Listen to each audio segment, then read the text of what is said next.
Izzy and I didn't decide who was going to share slides, but uh, Broadcast the webinar then, if we're ready.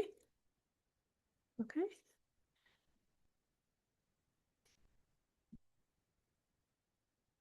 Hello, everyone, and welcome to the last webinar in our series for National Speech Language Hearing Month. So, thank you all for joining us for the grand finale.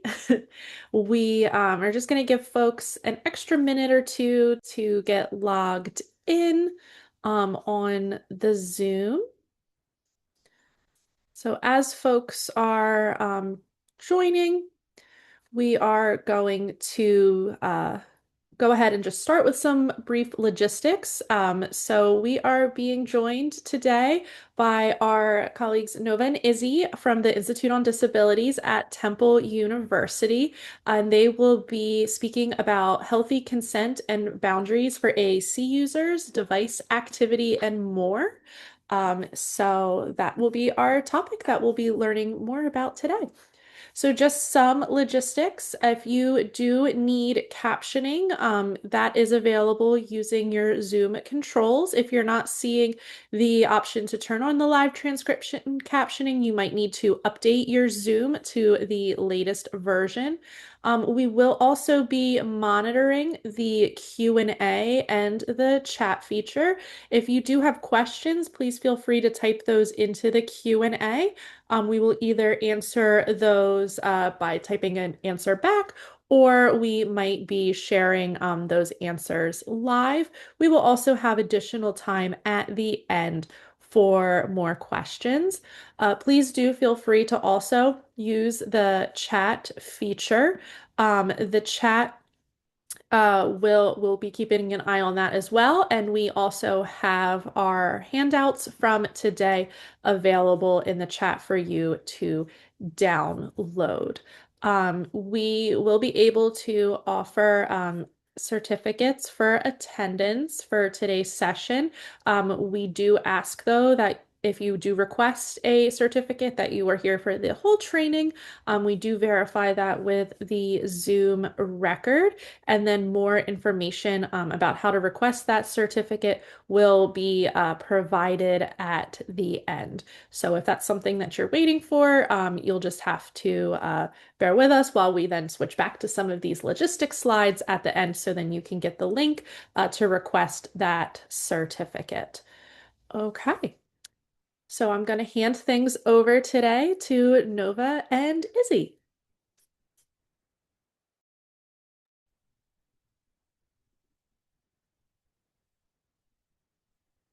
all right. Hello, everyone.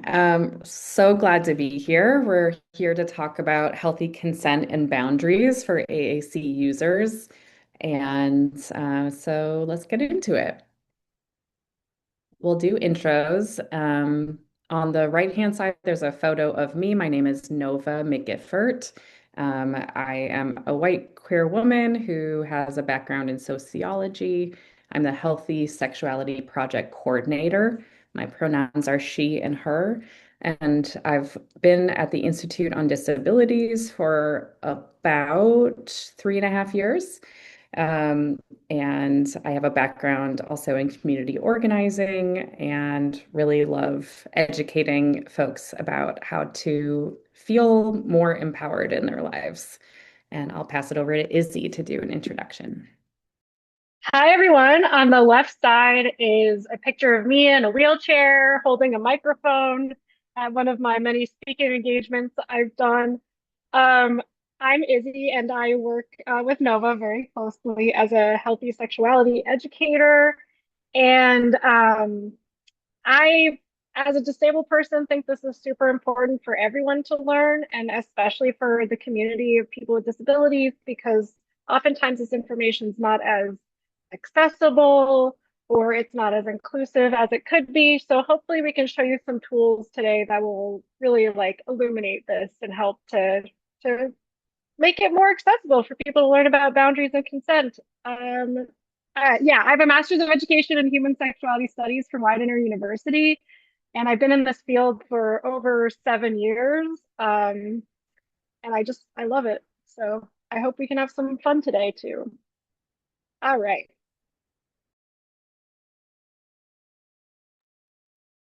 So, if you're here, you probably are already familiar, at least a little bit, about with the Institute on Disabilities. Tech Owl, who organized this webinar series, these are our amazing co-workers here at the Institute on Disabilities. But the Healthy Sexuality Project is what Izzy and I focus on. So we do a whole lot of sexuality education. We teach about healthy relationships, consent and boundaries, like we're doing today, all different topics related to sexual health and safety and help keeping people feeling good and connected in their lives in the ways that they want. So we do one-on-one education for people with IDD in Pennsylvania. We do group education as well for people with disabilities. We also do training, professional trainings. We work with families and caregivers. We do technical assistance around these topics. And we have a couple of research studies that we're a part of. And we also have an ongoing professional support network for people in Pennsylvania. This is open to providers, professionals, family members, people with lived experience. Everybody's welcome. The only thing is that you got to care about disability and sexuality. So we share a lot of knowledge and ongoing support for each other to help us make sure that we're doing the best to provide sexuality education and support for people with disabilities. So if you're interested in any of those offerings, we really welcome you to get in touch. And we love talking to folks about these things. So feel free. Next slide, please. So just some agreements. I know this is a webinar, so you might be eating your lunch. We welcome you as you are, but we hope that you will participate in the chat. We'll have some moments where folks could come off mute if that is accessible to you. But just a quick note before we get into it, we are going to be talking about consent and boundaries today. That shouldn't come to a surprise because it's in the title. But we know that this can also be a sensitive topic for people. And so just keeping in mind that we will be talking about sexuality, disability, and safety. And we encourage folks to take breaks if you need it, take care of yourself in any way that works and is important for you. And also knowing that we're all coming to this conversation probably with some um, different things that we're holding and things that we believe and how we live our lives and all of that. And we're going to respect our differences, knowing that everybody is going to do what's best for them and the people in their lives. Next slide, please. So just a quick overview for the time that we have today. We're wrapping up our intro. We're going to move into some foundations on boundaries and consent. Something like starting, this is really, we're hoping to encourage folks to feel more empowered and able to start conversations about consent and boundaries, and also to help people who are AAC users really get to practice some skills to build this up. We're going to introduce a boundaries dice activity that we've been working on for the last couple of years, and we offer as one of many tools that could be of use, hopefully. We'll have a little discussion and then a wrap up. So without any delay, we'll move on to foundations. I'll pass it to Izzy. All right. So let's get into the real bread and butter of the meat of the workshop today. So we're talking about foundations of boundaries and consent. And we really wanted to kind of highlight first that consent and boundaries go together, but they're not the same exact thing. They're two different things. So I will explain boundaries and then Nova will get more into consent, but it's important to understand both of them as they relate to each other and the vocabulary that might be involved with a device as they relate to each other. So let's jump in. So really, boundaries means a dividing line. So it could be represented through just a line, like in the grass on a soccer field or on a football field. It really is just marking a limit, saying this is where the limit is. This is how far this ball can travel. Here's the line. And they're really rules that we can develop for ourselves that are individual to keep ourselves safe and comfortable and really about our own goals as people. And there's a lot of different ways to communicate boundaries, but there's also a lot of different kinds of boundaries. And I think this is important for everyone to talk about because um, we all have we all have autonomy, and we need to remember that we all have individual boundaries, and it's important to highlight what those are. So again, boundaries in plain language is they are rules. They are rules to keep us safe and comfortable and happy because that's where we want to be. We want to be in that safe, comfortable, happy space as much as we can. On the right side are some icons that can kind of support the message of boundaries. So on the top is a little person standing in like a circle. They're literally standing in the middle of a circle. That could be their physical boundary. That could be where they don't want anyone to cross, or could just represent the word boundaries or like the concept of boundaries.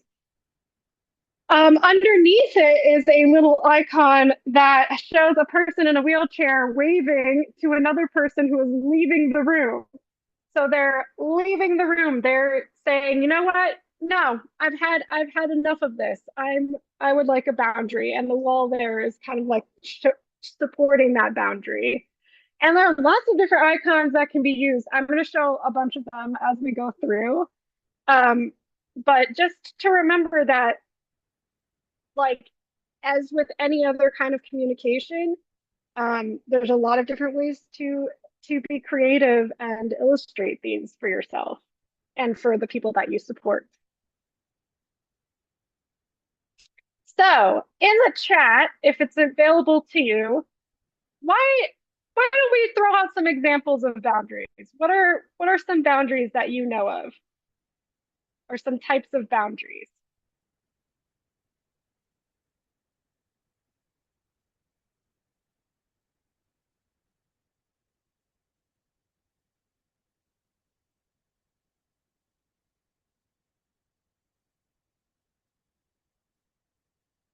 Not giving out your personal cell phone number to clients. Yep, that's a good one. Touching. Mm-hmm. So it could be like the kind of touch, how much somebody wants to be touched, what, like, who can touch them, even if innocent arm tap. Yeah, yeah, exactly. Emotional or friendship boundaries. Yes, definitely. We're going to talk a little bit more about that. The times you're willing to be contacted. Yes, we were at a high school yesterday, and some of the students were talking about how they pick up their phones late at night when their friends call them, and then they stay up all night, and then they're like too tired the next day to actually learn at school. So they have to remember that they can say no to their friends. It's okay to not pick up the phone sometimes. Let's see. Times you're willing to be contacted, how you want to spend your time boundaries. Yes. Sounds like you've taken our workshops before. That's great. Telling clients that you're staff and not friends. Yep. Yep. So having that like relationship boundary of like, this is who I am with you. And I live a different life outside of the time we're together. Notification boundaries. Private versus shared spaces with roommates is another really big one. That's part of like physical boundaries. These are all excellent examples. Thank y'all for that. So the categories we're going to go over today look a little like this. Emotional boundaries. So some of you threw out a few of those in the chat, which is like friendship boundaries, knowing how you want to spend your time. We also have examples where we talk about like how people talk to us. We might not want to be talked at in an aggressive way. That is an emotional boundary that we have, that it upsets us to be talked to in that way.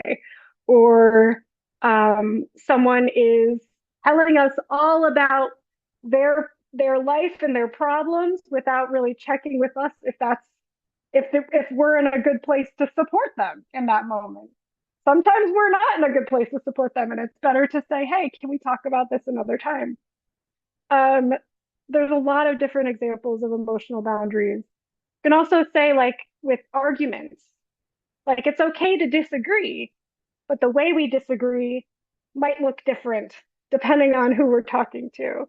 But we want to try to keep it respectful while also disagreeing, because that's a part of growth in relationships is being able to disagree but also respect each other in the end. And that's a boundary, and that can be really hard to hold sometimes. Another type of boundary I saw y'all mention a lot in the chat is that touching, physical touch. Um, we were talking about that yesterday in the high school workshop about how you have to ask people if it's okay to hug them, especially people that you don't really know, um, or like just kind of physical boundaries with our fellow classmates. Do they want to do a high five or not? You can ask people to do things, and you can choose where that line is and what you want to do. And then, oh, I see someone answering during normal hours. Yeah, that could also be part of emotional boundaries, I would say too. Like there's some overlap between these. Um, but I think, yeah, if you're not in a place to pick up the phone and not feeling emotionally there, that's okay. Not to pick up the phone. That person will be okay. And then private versus shared spaces is another physical boundary, knowing what we can do in a private space versus what we can do in a public space. What is, there's rules and boundaries around that just to keep everyone safe. Feel free to keep throwing examples in the chat. Another type of boundary that we see and talk about a lot is sexual boundaries, which can include so many different things. But an example of this is just explaining to someone why or why not, telling them yes or no to having sex. But this could look like yes or no to holding hands in public or kissing in public. Um, what is that boundary for somebody? Does it involve that both people have to be tested first before having sex, tested for sexually transmitted infections first? Or does it have to do with using barrier methods or contraception to avoid STIs and pregnancy? Or is it like the conversation before even thinking about having sex? The conversation is like, what do I even like? What do I even want to do? What, you know, there's will, want, won't lists that can be made to think about like what that looks like for somebody. Um, it just, it is a very big category, but I think some of the emotional boundaries can fit within it too. And like saying yes or no, very important part. Somebody said time boundaries already in the chat, which is excellent. Um, yeah, there's a lot of ways we can show our time boundaries. We can say, "Hey, I don't know if I have time for this right now." And I always want to remind people that your time is precious. Your time is your time, and whenever you can have the ability to control it and do that, and it's great because that's really like holding to your time. We don't have an unlimited amount of time to spend every day doing all of the things. So we have to kind of prioritize and know what we want to do. So someone said like how you want to spend your time. And that could be like with a romantic partner. How do you want to spend your time with your romantic partner? Do you want to go out on dates? Do you want to go to the movies? Do you want to do things like go to book clubs or gaming cafes, things like that, whatever that looks like for somebody. Just about like how you want to spend your time. What are the boundaries you have around time? What are those rules or dividing lines?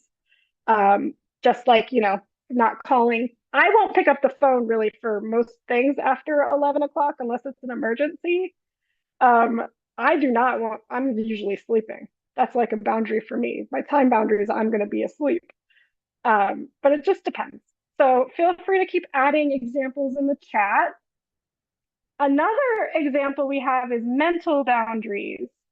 That can look like a lot of different things too. It could be knowing when you need a break, when you're in class, for instance, or in a workshop, and just knowing that, you know what, I just need to rest my brain for a minute, a brain break. We always welcome those at any time during our workshops too. But also just like understanding your limits when it comes to just being thinking, your limits around thinking, but also like having opinions, knowing that you can have your own opinions and communicate those as well as part of this mental boundaries. And we'll go into those. We'll go into all of these categories a little bit more later in the boundaries dice activity, which is like a game to learn about boundaries. But really, boundaries are the foundation for consent, and it's that we'll talk about in a moment. So some learning concepts around boundaries. These are, again, just examples. So types of relationships is a part of the boundary, like knowing staff versus friends versus romantic partners. Interoception, which is like figuring out one's own boundaries. What are my boundaries? What are my physical boundaries? What do I want to do with someone? What am I comfortable with? Am I comfortable with a random stranger kissing me? Probably not. So like figuring out what that looks like for you and knowing how to communicate that boundary is really important. We talk about communicating boundaries. Later on, we'll have some more icons to show you. But in this one, it's basically on the right side of the screen is a hamster. I can't tell what animal it is. It's some sort of like rodent, hamster, mouse, and it's holding up a sign that is like the symbol for no, which is a red circle with a line through it.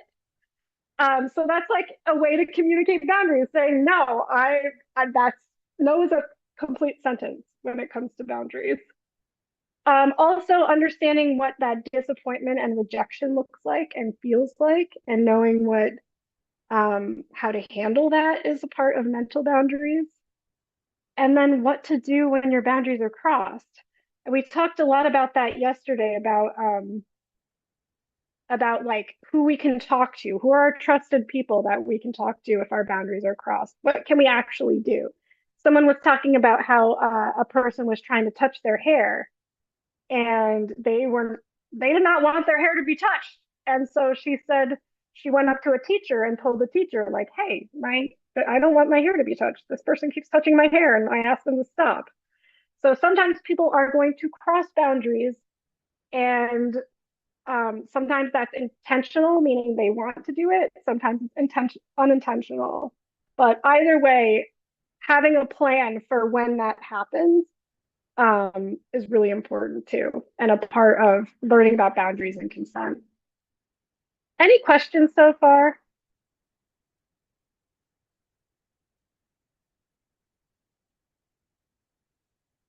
I always like to double check, take a pause.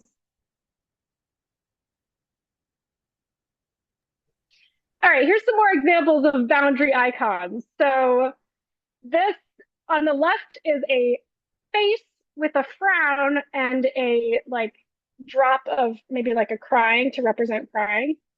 And like the example is I do not talk to people if they are yelling at me because it makes me uncomfortable. That's a no. And I really like this icon on the right that shows like crossing your arms is like, no, I don't want a hug unless I feel like it. I need you to ask before touching me. Because some people are huggers. Some people will say, I'm a hugger. And then they'll just hug somebody without really checking in with them. And so having an option to communicate that is great. Here's some more options. For example, my student Sean is working on boundaries. Please ask before you push his wheelchair. So like some people who use wheelchairs don't really like to be pushed without our consent. I use a wheelchair a lot, and I've been in the grocery store and someone has literally started pushing me When I'm looking at something, I'm trying to figure out what I want to buy, and they're pushing me away from that. And I'm like, no, don't touch me. Don't touch me. So, like, really reinforcing that students can say no and having that option on a device, really important. Many different ways to say no. Yeah, you've had that too. Thanks for commenting that. Solidarity. Um, and then on the right side is kind of just self-care, but being able to say no to self-care if that's something that feels right to a person. So like I'm an adult and I do not feel like taking a shower today. Maybe they could take a shower tomorrow and that's okay. Maybe one day without a shower is fine. And that's just how this person feels the most comfortable. So just offering those like creative examples of setting those boundaries. And then we're not going to show these videos on boundaries, but they're really good and they're kind of geared towards more younger people, but I think they're pretty universal in their message. So definitely check them out when you get a chance. Amaze has a lot of different videos that are related to health relationships, sexuality, touch, rejection, all of that. So I highly recommend it. Okay. And I'll pass over to Nova for consent. Okay, y'all. So, because we have pretty limited time, I'm not going to go over all of the consent slides. But yeah, I feel like we have a pretty good foundation for kind of yeah, focusing on these topics. So, like Izzy said, boundaries are really about figuring out where the line is to keep you feeling safe and comfortable. And consent is really about giving permission for something to happen. It's like the tool to figure out you have to ask for consent, and that's a good way. Asking is the way to figure out what somebody's boundaries are, and making sure that you are able to like do that work to figure out what feels good to you and being able to say yes and no. Um, all right, we can go to the next slide, Izzy.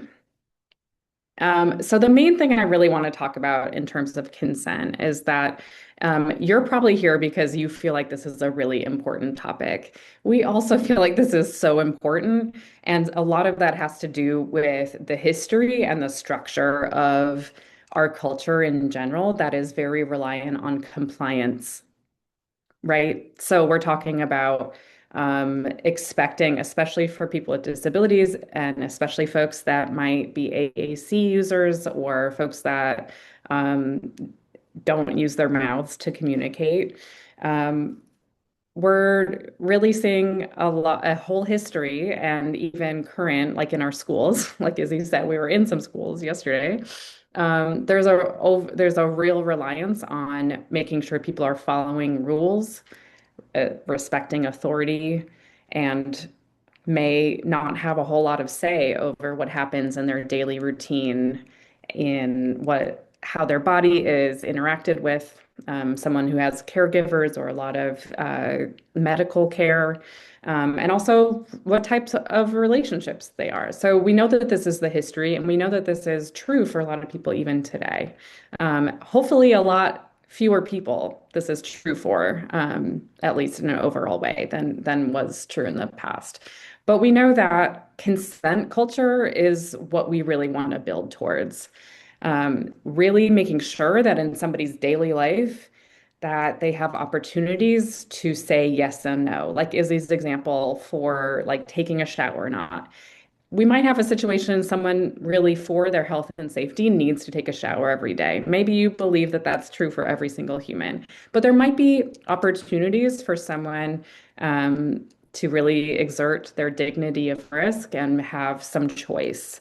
If it's a health and safety concern, there's still opportunities for someone to have some say over how that task gets done, like a shower. So maybe like you don't feel like it right now, then like let's wait an hour, or like really getting curious and understanding what that person needs to feel like they have more control and a say over their body. Next slide. So when we talk about consent, especially when we're talking about relationships, we're thinking about two different things. So I wanted to name this explicitly. So capacity to consent, whether that's to sexual activity or being in a romantic or sexual relationship, these things are really individual. And it's a really big topic that we don't have time to get into, but is, something that also deserves a lot more research and support than we generally have, whether that's nationally or in Pennsylvania. We need more support and information about this.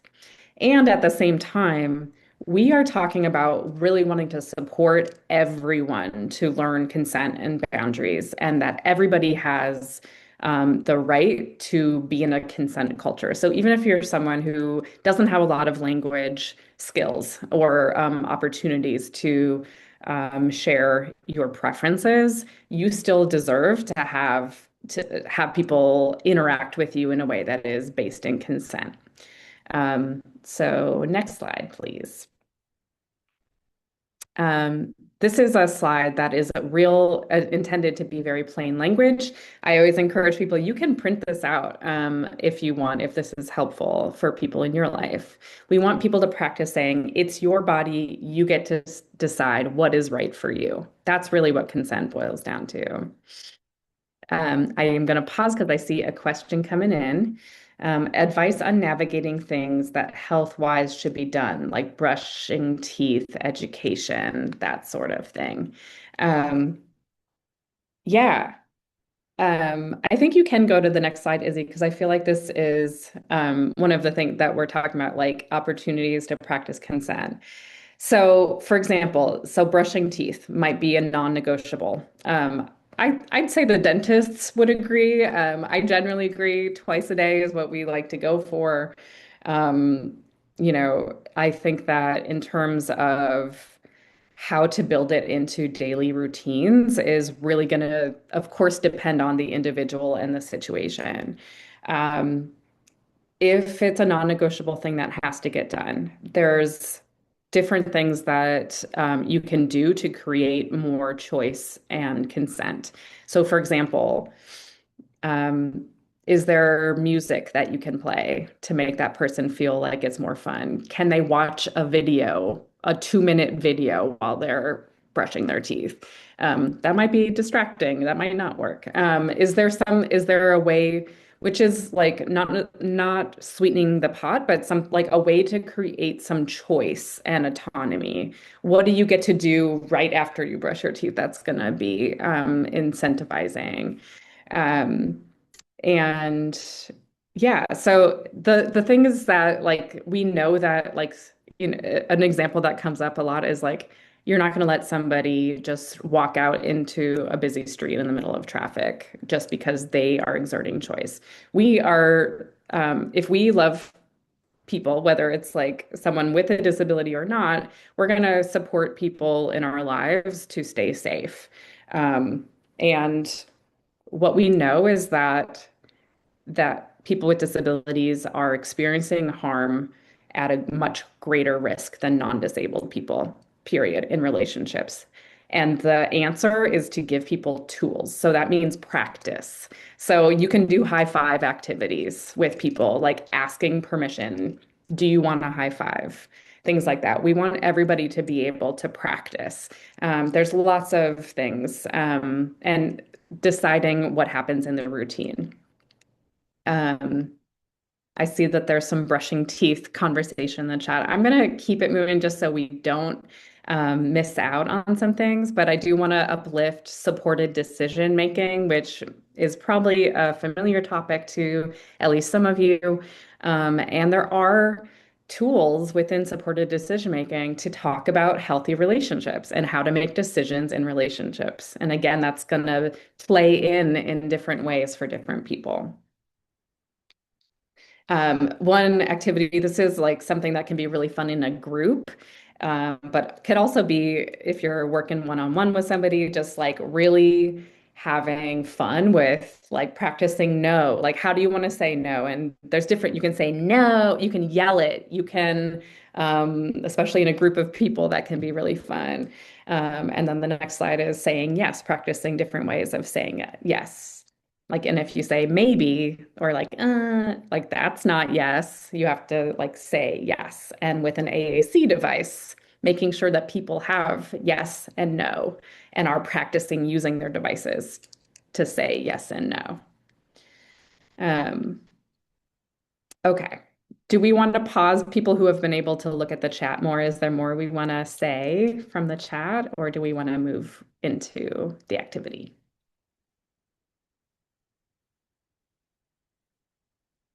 Oh, we are talking about toothbrushing. This is Yes. great. This is such a conversation happening in the chat. I really appreciate it. Like Nova said, there's lots of different ways uh, to go about like daily routines where there can be a little bit more personalization, or a little bit more choice. And like I said, like dignity of risk is definitely part of it, and harm reduction I think is a part of this too. Um, but like allowing for as much choice as possible is like the key, like interdependence. At least that's my opinion. But thanks for keep talking about things in the chat, y'all. This is great. So, this is our dice activity. I'm just going to introduce it. Basically, you can download this on our website. This is a cube that folds up into a cube, and it has different categories on it of different boundaries. And each of the boundaries have a separate set of prompts that go along with them. And they each have like an icon that goes with them too. And we have another option of this that's a little bit more expanded and has a little bit more options for icons as well. But we'll go through this in a minute. So the instructions basically are each person gets a dice, or there can be one per group. In a small group, decide who will roll the dice first. It could be like whose birthday is in October, that person goes first. It could be like whatever you choose. You roll the dice, decide see what type of boundary you land on. If you want to choose a different category because you're not feeling that one, like maybe you're in a group at school and sexual boundaries comes up and you don't want to talk about sexual boundaries, you can roll again. And we always say, like, if you need assistance, let us know. We support whatever consent people are feeling in that moment. And if they're really not feeling it, like that's the whole point of this activity is not to do something you're not comfortable with. And then you can choose a question or activity from the categories. Some of them are various questions, activities. You can answer the question, or you can do the activity. Or what I did with some of the students yesterday is I said, put it in your phone when you're going to do this activity. Like, when are you going to relax later? What are you going to do to relax? And you don't necessarily have to share out loud exactly what the answers are. But yeah, take turns, enjoy. It's supposed to be fun way of talking about boundaries. Okay, so before we jump into these next, like demonstrate how to do it, um, I do want to just note that this is a project that we've been working on for the last couple of years, and it's not universal design yet. We hope to figure out how to have a tactile version, especially thinking about people who are low vision and blind, because it is a 3D cube, but we do require, we don't have a way for people who can't see it very well to engage with it. But it is something we're working on. Oh, and the other caveat too is that the template that we use that you can print and fold is something that we could share if you have a different version. That if you're like, I like this, but I want different categories, we're open to that feedback. So I just wanted to put that out there. And we could work with you to make another version of it. So that said, the screen here is just an example. So for physical boundaries, Let's say you have your cube, right? So you've printed off the template, you folded it up, and now you have your cube, your dice. So you roll the dice, um, and you land on physical boundaries. On the right-hand side is the adapted version using icons. And shout out to our amazing SLPs on staff, especially Haley for helping us develop these. Um, I see someone asking about 3D printed with Braille. It's not something we have figured out yet, but boy, do I love that idea. Maybe eventually we can figure out how to do that. Um, yeah, so okay. So maybe Izzy, why don't we pretend to be playing? And let's say um, I rolled the dice and I got physical boundaries. So I'm sitting down with Izzy and I'm like, okay, so I get to choose one of these three categories. So I'm gonna choose to do the second one, which says, what kind of touch feels okay to you? And I'm looking at these different icons to choose from. And I'm gonna say fist bumps seem to be like that feels like, especially if I'm at school or I'm out in public, I'm meeting someone for the first time, fist bumps feels the best to me. So, and I can point to the icon. We call this low tech, do we not? You don't need to have this inputted into a device. It is something hopefully that can be used by a lot of folks. So, and then if you want, you can have everybody in the group answer that same question, or you could just hand the dice to the next person. Do you want to go? Maybe we'll do one more example, Izzy, if you want to. Yeah, so I'm gonna go with the how do you like to greet a new person? Do you like to shake hands or fist bump? I really, honestly, shaking hands feels so formal to me sometimes even when I'm in like a conference situation. So I just enjoy like a wave or a fist bump, especially after going through COVID. I prefer a wave more than anything else, just because, public health is important. So that's what I would say. Wave to Fair me when enough. we're meeting. Nice. All right, next slide, please. So we talked already about these categories. So here's the emotional boundaries category. Again, we have a lot of icons, and there's again, you can choose which of the questions or prompts you want to do when you roll. Maybe we'll do next slide. Time boundaries. So we talked a lot about this as well. Um, so there's three prompts. If you land on this time boundaries, you can, they're not all, some of it is practice. So like saying, it's okay to tell someone, I'm sorry, I don't have time to talk right now. Try it. Like put it in your own words. What would you do if you're running late and somebody's trying to talk at you? Um, how would you do it? And yeah, so anyway, and we always say you can absolutely come up with other questions or other prompts. A lot of times there's some nice like follow-up questions that come naturally in these conversations. Next slide. Mental boundaries. So again, this is we're thinking about like making decisions for yourself, thinking what do you do if you disagree with someone? So the second one, we all have our own opinions. It's okay to disagree with others. Do you agree? Do you agree with that? Having the agree and disagree icons there. Um, we had some interesting conversations yesterday around like, what if your parents want something different than you want? What do you do? Um, what if you have an argument with somebody that is respectful? What can you disagree with somebody without it turning into an argument? Like, what's the difference? Um, yeah. And I believe that's the last one on there. Nope, sexual boundaries, yes. So again, depending on your setting, we've definitely had some educators and other folks who are like, this makes it not a tool that I can use in my school.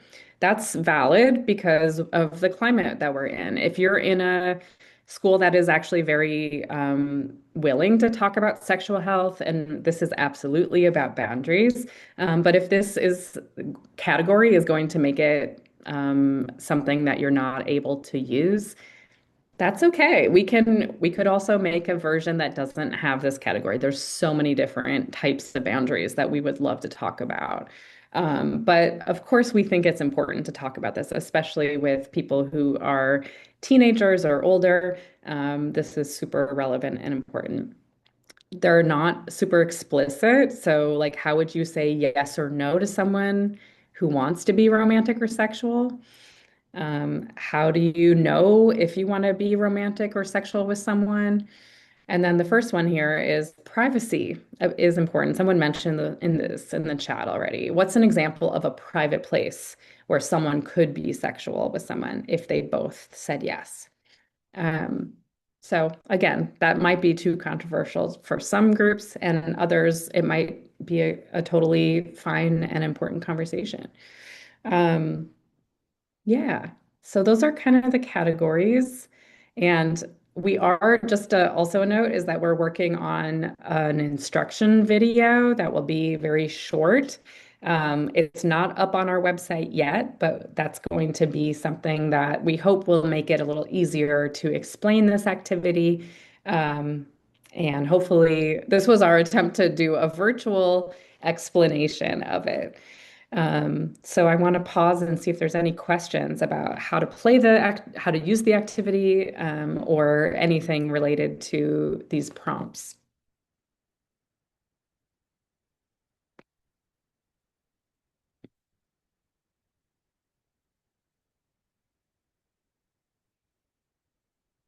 Well, feel free to put them in the chat. I'll pass it over to Izzy for a little discussion. All right, since we only have a few minutes left, let's get into it. There's an icon on the screen that has like four people sitting at a table together, all wearing different colored shirts, and it says group discussion. So we had a few questions, and you're welcome to answer them in the chat. Um, how do you think you would use the boundaries dice activity? You can choose one of these questions, by the way. You don't have to answer both. How would you use the boundaries dice activity? Or what is one thing that you can do to help AAC users practice setting and respecting boundaries? Just one or two answers. Great. Clever idea. Thanks, Sharon. Yeah, I think it would be cool to have a Braille version. Let's make those Braille labels.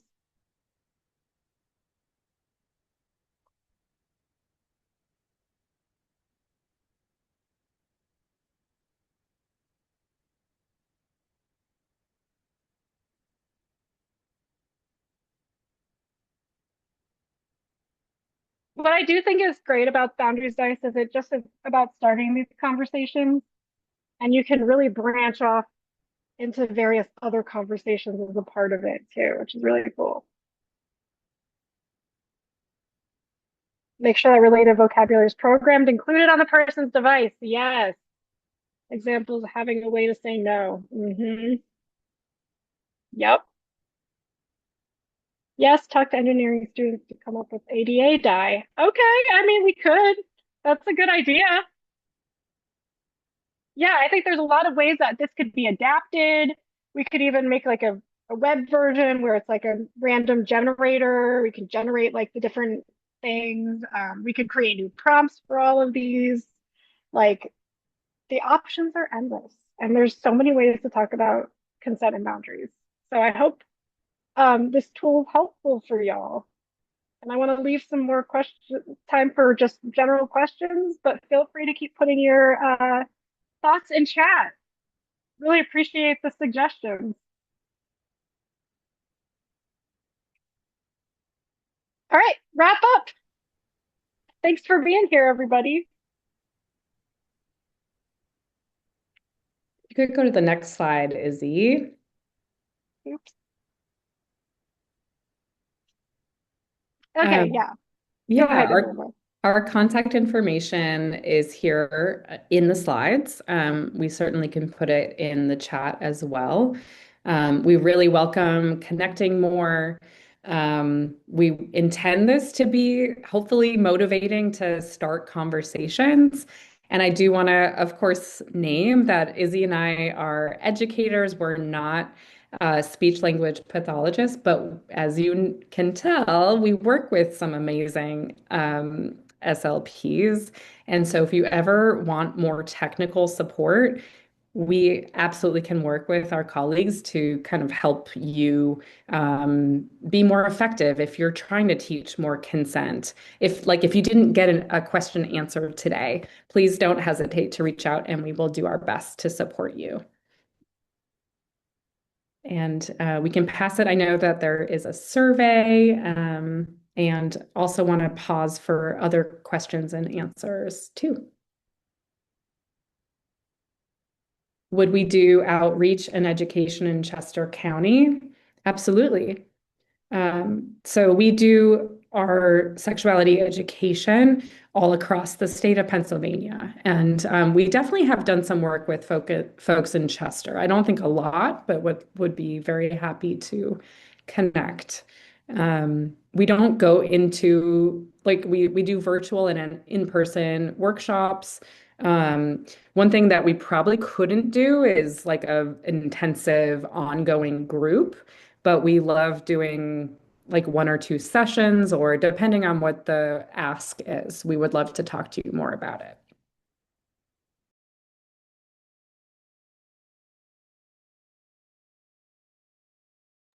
So 1 second while we get this pulled back up.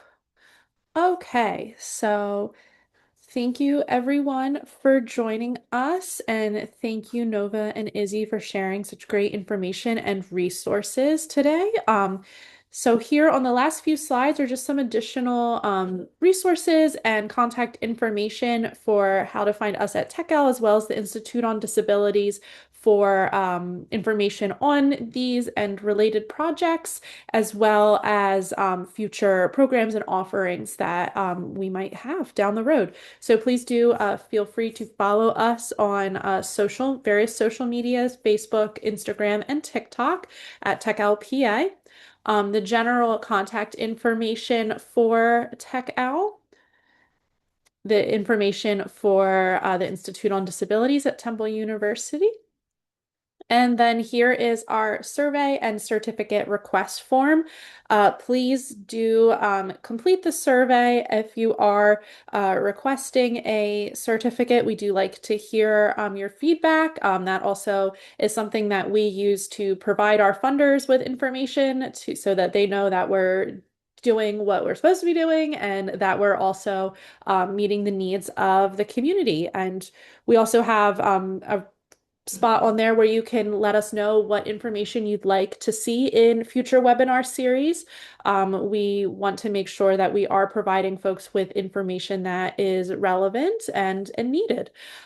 Please do, if you are requesting a certificate, please make sure that you put your name that you want on the certificate, as well as the email address you would like it sent to, so we can get you your certificate. And also, please do just complete this survey as soon as you can. We'll try to get those out to you before the end of the week, and if not, early next week. But please do allow for up to a week after the webinar before inquiring. We'll try to make sure that you get it as long as you filled out the form. And we cannot honor certificate requests more than a week after the event as well. So we'll just leave the form up here. The link should also be in the chat as well for a couple more seconds. And then for myself, Jen, and Cassie, as the SLPs at the Institute on Disability, this is our contact information. Should you have any questions or would like to hear more about AAC, please do feel free to reach out to us, or if you need any resources that were shared today, as well as at any of our previous webinars this May. And hopefully we will see you again at our next learning opportunities. So stay tuned. Thank you everyone for joining us.